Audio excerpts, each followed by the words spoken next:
mianya. Moja, tumeamua maeneo yote ya madini yaliyochukuliwa leseni na watu kwa muda mrefu na wafanyii kazi, serikali inanyang'anya maeneo hayo na kupima upya na kugawa kwa wachimbaji wadogo.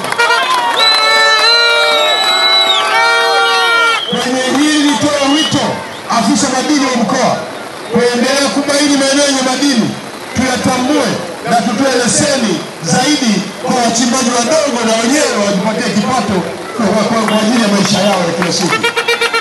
Mbili, wachimbaji wadogo, serikali imenunua mitambo 15 itakayoisambaza kwenye maeneo ya wachimbaji. Mitambo hii ni ya kuchenjua kwa ajili ya wachimbaji wadogo.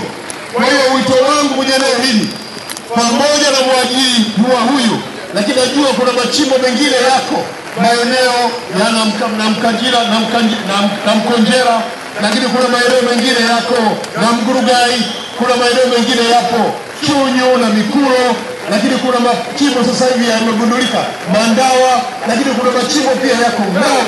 Jiungeni kwenye ushirika ili tunufaike na zoezi ambalo Dr. Samia Suluhu Hassan na kutuzulia mitambo ya kuchenjua, weze kuchenjua huko huko mliko.